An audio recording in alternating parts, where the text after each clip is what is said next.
باللہ من الشیطان اللعین الرجیم بسم اللہ الرحمن الرحیم قال رسول اللہ صلی اللہ علیہ وآلہ وسلم قل الحق وإن کان مرا۔ 2-4 روز قبل کراچی کے اندر کچھ تاجران ناموس صحابہ اکٹھے ہوئے جن کی تاریخ ہمیشہ اس بات پر گواہ ہے کہ انہوں نے مسلم امہ کو ہمیشہ آپس میں توڑنے کی، لڑانے کی، خون خرابہ کرنے کی، قتل عام کی اور پاکستان کو کمزور کرنے کی کوششوں میں اپنی ساری زندگی گزاری، جن کے اکابر بھی اسی راہ میں جیے اور اسی راہ میں مرے، اور آج ان کی وہ منحوس باقیات بھی پاکستان کی 22 کروڑ عوام کے درمیان غلط فہمیاں پیدا کرنے، شدت پسندی کو ابھارنے اور لڑانے کے حوالے سے مختلف قسم کی سازشوں میں مسلسل مصروف نظر آتے ہیں۔ انہیں ایک شیلٹر چاہیے اور وہ ہے ناموس صحابہ کا شیلٹر، جبکہ حقیقت میں ناموس شاہ صحابہ کے شیلٹر میں وہ سیاست اور کاروبار میں مصروف ہیں، اور ناموس صحابہ ان کی تجارت کا ذریعہ ہے۔ یہی کام ناموس امہات المؤمنین کے نام سے وہ کر رہے ہیں، اور مسلمانوں کے درمیان اختلافات کو بڑھاوا دینے اور نفرتوں کی مارکیٹ گرم کرنے کے لیے شب و روز مصروف رہتے ہیں۔ اس اجلاس میں انہوں نے مکتب تشیع کی اذان کو نشانہ بنایا، عزاداری سید الشہداء کو نشانہ بنایا، صحابہ کی بے حرمتی کے نام پر موت کی سزا کا مطالبہ کیا، مکتب تشیع کے سوشل بائیکاٹ کا اعلان کیا، ام المومنین حضرت عائشہ کی ناموس کے نام پر لوگوں کو بھڑکانے کی کوشش کی، تشیع کی کتابوں کے حوالے سے ہرزہ سرائی اور جھوٹے الزامات لگائے، عزاداری سید الشہداء پر اعتراض اور اس کو روکنے کے حوالے سے نے سیاسی عزائم کا اعلان اور اظہار کیا۔ اگرچہ یہ کوئی پہلی دفعہ نہیں ہے، حقیقت یہ ہے کہ ہمیشہ اسلام کے اندر ایسے گروپس رہے جنہوں نے ہر دور میں مسلمانوں کو کمزور کرنے کی کوششیں جاری رکھی، اور اس کے لیے ہمیشہ ایسے امور جس سے مسلمانوں کے درمیان جذبات بھڑکیں ان سے استفادہ کیا۔ یہ یاد رکھیے کہ مکتب اہل البیت اسلام کی روح کا نام ہے، مکتب اہل البیت قرآن کی اہل البیت کی نگاہ سے تفسیر اور تعبیر کا نام ہے، مکتب اہل البیت توہین سے مبرہ ہے، مکتب اہل البیت دوسروں کے حوالے سے جھوٹ، تہمت اور بیجا پروپیگنڈوں، جھوٹے پروپیگنڈوں سے ہمیشہ ماورا بھی ہے اور بری الذمہ بھی ہے۔ مکتب اہل البیت کبھی بھی کسی کی توہین اور کسی کی تضحیق کی اجازت نہیں دیتا۔ مکتب اہل البیت قرآن کریم کی تفسیر اور اہل البیت علیہ السلام کی تعبیر کا پابند ہے، لیکن اگر تاریخی حقیقتوں پر غور کیا جائے تو اسلام کی تاریخ میں سب و شتم اور گالیاں دینے اور توہین کرنے کا سلسلہ امیر شام نے شروع کیا، اور وہ بھی خلیفہ اول امیر المؤمنین، اور اہل سنت کے مطابق خلیفہ چہارم امیر المؤمنین علی ابن ابی طالب کے خلاف کیا۔ یہ سب و شتم، گالی اور توہین شام والوں کی اور امیر شام کی سنت ہے، یہ مکتب تشیع کی سنت نہیں ہے۔ مکتب تشیع ہمیشہ اس سے بیزار بھی رہی ہے اور آج بھی بیزار ہے۔ مکتب تشیع صحابہ کرام کو نبی کریم اور اہل البیت کے بعد سب سے زیادہ تقدس دینے والا مکتبہ ہے، سب سے زیادہ احترام کرنے والا مکتبہ ہے۔ مکتب تشیع صحابہ کی تنقیص کو برداشت نہیں کرتا۔ ہاں، صحابیت کے معیارات واضح اور معین ہیں مکتب تشیع کی تعلیمات کے مطابق۔ مکتب تشیع دو اسلام کا قائل نہیں ہے، ایک ہی اسلام کا قائل ہے۔ مکتب تشیع کا عقیدہ یہ ہے کہ جرم چاہے کوئی بھی کرے وہ مجرم ہے، چاہے صحابہ کے لباس میں کرے یا صحابہ کے بعد، وہ مجرم ہے۔ درست کام جو بھی کرے، چاہے صحابی کرے یا غیر صحابی، وہ قابل احترام ہے۔ صحابیت کا لباس کسی کے جرم کے چھپانے کا ذریعہ نہیں بن سکتا۔ مکتب تشیع میں صحابیت کا ٹائٹل کسی قاتل کو بے گناہ، کسی زانی کی نجات کا باعث، کسی شرابی کو بے گناہ قرار دینے کا باعث نہیں بنتا۔ اس لیے صحابیت ایک بہت بڑا مقدس اور برتر مقام اور منصب ہے، اور اس کا تقاضا مکتب تشیع میں یہ ہے کہ ہر وہ شخص جو اسلام لانے کے بعد اپنی موت تک نبی کا وفادار رہے، قرآنی تعلیمات کا وفادار رہے، نبی کی عطرت اور آل کا وفادار رہے، وہ صحابی ہے اور قابل قدر ہے، اس کی عزت، اس کی ناموس، اس کا نام، اس کا وقار ہم سب کے لیے واجب التعظیم ہے۔ لیکن اگر کسی کے دل میں نبی کے حوالے سے یا نبی کی آل کے حوالے سے بغض پیدا ہو اور وہ ان کے مقابلے میں کھڑا ہو جائے، چاہے وہ نبی کے مقابلے میں کھڑا ہو جائے یا نبی کی عطرت اور آل کے مقابلے میں کھڑا ہو جائے، چاہے اس نے 2 دن نبی کی صحبت میں گزارے بھی ہوں، تو اس کی وہ صحبت ایسے شخص کو پاک نہیں کر سکتی۔ یہ مکتب تشیع کا عقیدہ ہے۔ اس لیے مطلق طور پر صحابیت کو نہ ڈھال بنانا چاہیے اور نہ ہی مطلق طور پر صحابیت کے نام پر بازار ظلم و ستم گرم کرنا چاہیے۔ ہم نے صحابہ کی تاریخ پڑھی ہے۔ میں ان ملاؤں اور ملا زادوں سے یہ کہنا چاہوں گا کہ جا کے احادیث کی کتابیں پڑھیے، اپنی ہی تاریخ کی کتابیں پڑھیے، اپنے ہی بزرگوں کی کتابیں پڑھیے، تاکہ آپ کو معلوم ہو کہ صحابیت کا مطلب کیا ہوتا ہے۔ امہات المؤمنین نبی کی ناموس ہیں۔ ناموس نبی کی حفاظت ہر مسلمان کی اولین ذمہ داری ہے، چاہے وہ زوجہ ام المؤمنین خدیجہ ہوں، چاہے وہ زوجہ ام المؤمنین عائشہ ہوں، چاہے وہ زوجہ کوئی اور مقدس بیوی ہوں نبی کریم صلی اللہ علیہ وآلہ وسلم کی۔ چونکہ وہ بیوی ہیں نبی کریم کی، اس لیے نبی کی ناموس ہے۔ نبی کی ناموس کی حفاظت ہر مسلمان کی ذمہ داری ہے، کوئی مسلمان اس سے مستثنا نہیں ہے۔ اس لیے مکتب تشیع نبی کی ناموس کے محافظ مکتب کا نام ہے۔ مکتب تشیع کبھی بھی ام المؤمنین عائشہ کی توہین کی اجازت نہیں دیتا۔ ہاں، اگر ام المؤمنین خلیفہ رسول کے مقابلے میں کھڑی ہو جائیں تو مکتب تشیع اہل سنت مکتب کے بزرگ علماء کی طرح سے یہ کہتا نظر آتا ہے کہ حق ہمیشہ علی کے ساتھ ہے اور علی کے مقابلے میں جو بھی آئے، چاہے وہ ام المؤمنین ہوں یا صحابہ، وہ باطل پر ہیں۔ بات کے معاملات اللہ کے سپرد، لیکن حق اور باطل کے معاملے میں اور معرکہ حق و باطل میں امیر المؤمنین علی ابن ابی طالب کے مقابلے میں جو بھی آئے گا وہ باطل ہوگا، ناحق ہوگا، اور علی حق پر ہوں گے۔ یہی مکتب تشیع کا عقیدہ بھی ہے اور اس کا برملا مکتب تشیع اعلان بھی کرتا ہے۔ جہاں تک توہین کا تعلق ہے، میں ان تاجران ناموس صحابہ اور تاجران ناموس امہات المؤمنین سے کہنا چاہوں گا کہ اگر توہین تلاش کرنی ہے تو جا کر بخاری شریف میں تلاش کریں۔ تب میں آپ سے پوچھوں گا کہ توہین کس کو کہتے ہیں؟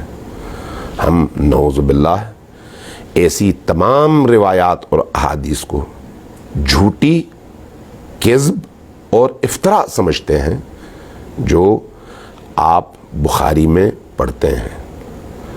اگر آپ کے سامنے کوئی شخص یہ کہے کہ میں نے آپ کی والدہ کے سامنے کھڑے ہو کر ان سے پوچھا تھا کہ غسل جنابت کا طریقہ بتائیے، اور انہوں نے باریک پردے کے پیچھے کھڑے ہو کر برہنہ حالت میں غسل کر کے مجھے دکھایا کہ غسل جنابت ایسی ہوتی ہے، تو آپ کا رد عمل کیا ہوگا؟ یہ روایت شیعہ کتب میں نہیں ہے، یہ بخاری کی روایت ہے۔ ہم بھی کہتے ہیں جھوٹی روایت ہے، لیکن ہے۔ اس کو ہم کہتے ہیں توہین، نبی کی ناموس کی توہین، نبی کی عزت کی توہین۔ یہ توہین ناصبیوں نے شروع کیا ہے، یہ توہین امویوں نے شروع کی ہے، اور آپ کی کتابوں میں حدیث کی شکل میں داخل کر دیا ہے، تو آپ ان سے جان چھڑائیے۔ اگر توہین صحابہ اور توہین امہات المؤمنین کا درد حقیقتاً آپ کو ہے اور آپ تاجر نہیں ہیں، تو جائیے ان کتابوں کو جلا ڈالیے، ان کتابوں کے ناشروں کو اپنے آپ سے الگ کر دیجیے، ان کتابوں کے جتنے نسخے آپ کی لائبریریز اور آپ کے مدارس میں ہیں ان سب کو جلا دیجیے، چونکہ یہ نبی کریم کی ایسی توہین ہے، ام المومنین عائشہ کی ایسی توہین ہے جو کوئی غیرت مند مسلمان برداشت نہیں کرتا، اس لیے کہ ام المومنین عائشہ نبی کریم کی ناموس کا نام ہے۔ اس لیے آپ کا یہ کاروبار اب نہیں چل سکتا ناموس صحابہ کے نام پر اور ناموس اہل البیت کے نام پر، یہ کاروبار نہیں چل سکتا۔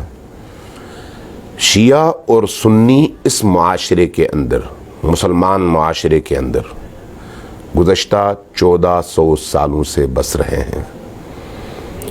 شیعہ اور سنی دونوں اس بات پر متفق ہیں کہ امامت اور خلافت کے مسئلے میں شیعہ اور سنی کے درمیان اختلاف ہے۔ سنی کا عقیدہ خلافت کے حوالے سے اور ہے اور شیعہ کا عقیدہ اور ہے، لیکن اس عقیدے کے اختلاف کے باوجود گزشتہ 1400 سالوں سے شیعہ اور سنی دونوں کے عقائد کا احترام رکھتے ہوئے ساتھ میں جیتے رہے ہیں اور آئندہ بھی جیتے رہیں گے۔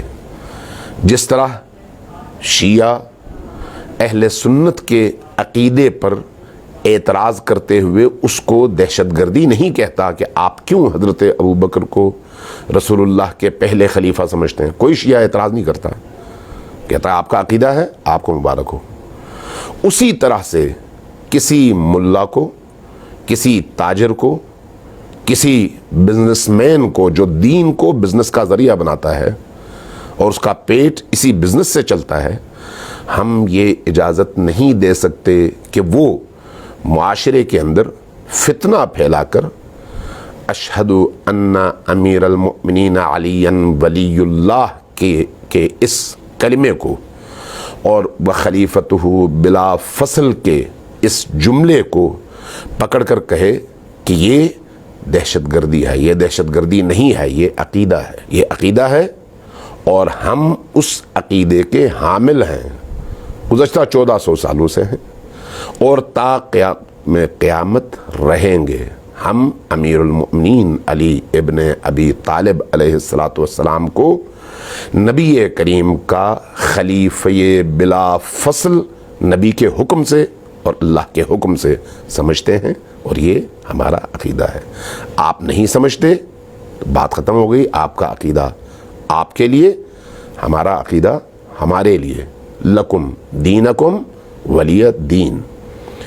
لیکن آپ کو یہ اجازت نہیں دی جا سکتی کہ آپ مکتب تشیع کے ان بنیادی عقائد کو اپنی ماضی کی دہشت گردی کے تسلسل میں نئے سرے سے اٹھا کر معاشرے کے اندر افراتفری پھیلائیں، معاشرے کے اندر اپنی نفرت کی دکانیں آباد کریں اور نئے سرے سے قتل و غارت گری کا بازار گرم کرنا چاہیں۔ ہم کسی بھی صورت میں اس کی اجازت آپ کو نہیں دے سکتے۔ ہم یہ بتانا چاہتے ہیں کہ اس معاشرے کے اندر دو طبقات رہتے ہیں، ایک اہل سنت کا عمومی طبقہ اور ایک اہل تشیع کا عمومی طبقہ۔ دونوں محمد الرسول اللہ کو بھی مانتے ہیں اور اہل البیت کو بھی مانتے ہیں۔ اس لیے دونوں جہاں میلاد نبوی کا انعقاد کرتے ہیں وہیں پر ذکر حسین کا بھی انعقاد کرتے ہیں اور احترام کے ساتھ انعقاد کرتے ہیں۔ دونوں کی روشوں میں ہو سکتا ہے فرق ہو، لیکن محبتوں میں اور عقیدتوں میں کوئی فرق نہیں ہے۔ آپ ناسبی ذہن کے ساتھ امویوں کے لقموں کا حق ادا کرنے کے لیے شیعہ اور سنی کے درمیان صحابیت اور زوجیت یا ازواج نبی کے نام پر اگر دوبارہ قتل و غارت گری کا بازار گرم کرنا چاہیں تو یہ نہ تشیع اس کو قبول کرتی ہے اور نہ ہی اہل سنت اس کو قبول کر سکتے ہیں۔ یہ یاد رکھیے کہ ہم ان معاملات میں خصوصاً امیر المؤمنین علی ابن ابی طالب علیہ السلام کی ولایت، ان کی خلافت کے معاملے میں بالکل کلیئر ہے، اور یہ کوئی چھپی ہوئی بات نہیں ہے۔ آپ کے آباء و اجداد بھی کوشش کرتے رہے اور 61 ہجری سے اب تک کوشش کرتے رہے، لیکن وہ امیر المؤمنین کی ولایت اور ان کی عظمت کو مٹا نہ سکے۔ آپ بھی کوشش کر لیجئے، آپ کی نسلیں ختم ہو جائیں گی، لیکن نہ ذکر علی کو آپ مٹا سکیں گے اور نہ ذکر علی کے فروغ کو آپ روک سکیں گے۔ عزاداری سید الشہداء سے آپ کی دشمنی کو ہم سمجھتے ہیں کہ یہ دشمنی کیوں ہے۔ یہ دشمنی اسی لیے ہے کہ عزاداری سید الشہداء ذکر حسین کی مجالس اور پرچم بردار جلوس معاشرے کے اندر بیداری کا ذریعہ ہیں اور تمام مسلمانوں کو اہل البیت سے جوڑنے کا ذریعہ ہے۔ وہ صحابی کیا جو اہل البیت کا مخالف ہو، وہ عام فرد کیا جو اہل البیت کا مخالف ہو، اہل البیت معیار دین ہے، اور جو صحابی اہل البیت کے ساتھ ہیں وہ بھی اپنے عمل کی وجہ سے معیار دین ہیں، اور ہم یہ عقیدہ سنبھال کے رکھے ہوئے اور تا قیام قیامت یہ عقیدہ موجود ہے، موجود رہے گا۔ عزاداری سید الشہداء کو روکنے کی، ماتم کو روکنے کی، جلوسوں کو روکنے کی، یہ جو آپ کی نجس خواہشات ہیں یہ آپ اپنی قبر میں لے کے جائیں گے، لیکن اس کی تعبیر نہیں پائیں گے۔ آپ آئندہ دیکھیں گے کہ آپ کی انہی نجس خواہشات کے رد عمل میں پاکستان کے گلی گلی میں جلوس نکلے گا، ہر شاہراہ پر لوگ مارچ کرتے ہوئے نکل آئیں گے۔ آپ دیکھ لیں گے، آپ جتنا عزاداری سید الشہداء کو محدود کرنے کے لیے اپنے اموی باپ دادا کی خواہشات کو تکمیل تک پہنچانا چاہیں گے، اس کے مقابلے میں مارچ ہوگا، اس کے مقابلے میں گلی گلی لوگ نکلیں گے، سڑکوں پہ نکلیں گے، شاہراہوں پہ نکلیں گے، شہر شہر نکلیں گے اور بتائیں گے کہ اسلام آل نبی کا ہے اور آل نبی کا ساتھ دینے والے مقدس صحابہ کرام کا ہے، ناصبیوں کا نہیں ہے، دشمنان اہل البیت کا نہیں ہے۔ آپ کی یہ دشمنی چھپتی نہیں ہے اہل البیت سے، جہاں آپ لوگ جاتے ہیں وہاں پر آپ اہل البیت سے اپنی دشمنی کو چھپانے کی لاکھ کوشش کریں، چھپتی نہیں ہے۔ آپ دیکھ لیں گے کہ آنے والا وقت جلوسوں کے مزید فروغ کا وقت ہوگا۔ آپ دیکھ لیں گے کہ آنے والا وقت عزاداری سید الشہداء کے مزید فروغ کا وقت ہوگا۔ شیعہ سنی سب مل کر ذکر حسین کی ان مجالس کو مزید فروغ دیں گے اور پھیلائیں گے۔ اشہد ان علی ولی اللہ ہمارا ایمان ہے، کوئی ہم سے یہ ایمان چھین نہیں سکتا۔ خلیفتہ بلا فصل ہمارا عقیدہ ہے، کوئی مائی کا لال ایسا پیدا نہیں ہوا گزشتہ 1400 سالوں میں جو ہم سے ہمارا یہ عقیدہ چھین سکے۔ بھونکنے والے ہمیشہ بھونکتے رہتے ہیں، لیکن قافلہ اپنی منزل کی طرف رواں دواں رہتا ہے۔ جن کو بھونکنے کا شوق ہے وہ بھونکتے رہیں، کوئی حرج نہیں ہے، لیکن اسلام کا یہ قافلہ، اہل البیت کا یہ قافلہ اور اہل البیت اور نبی کریم کے جاننثاروں کا، جاننثار صحابہ کا یہ قافلہ یہ چلتا رہے گا۔ ہم اس ترتیب کے قائل ہیں، اللہ، رسول، اہل البیت اور صحابہ، اہل البیت کے بعد صحابہ، چونکہ اہل البیت معیار ہیں اور صحابہ ان کے جانثار، اس لیے جب آپ نماز پڑھتے ہیں تو نبی کریم اور ان کی آل پر درود بھیجتے ہیں، اس لیے کہ وہ معیار ہیں، اور یہ ہم اسلام کی بات کر رہے ہیں۔ لہذا آپ کے خواب کبھی بھی عملی شکل اختیار نہیں کر سکتے۔ میں یہاں پر ارباب اقتدار سے، پاکستان کے صدر سے، پاکستان کے وزیر اعظم سے، آرمی چیف سے یہ گزارش کروں گا کہ یہ جو فتنے کی نئی آگ شروع کی جا رہی ہے، اس کا سدباب کریں۔ اگر اس کو چھوڑ دیا گیا، رہا کر دیا گیا، تو پھر ماضی کے 40 سال گواہ ہیں کہ اس پاکستان میں کس کس طرح کے ظلم اور ستم ڈھائے گئے۔ ہم نے اب تک تقریباً 30,000 لاشیں اٹھائی ہیں، انجمن سپاہ صحابہ، لشکر جنگوی اور باقی تمام دہشت گردوں کے ہاتھوں، لیکن تم لوگوں نے دیکھ لیا ہے کہ مکتب تشیع آگے بڑھا ہے، پیچھے نہیں ہٹا۔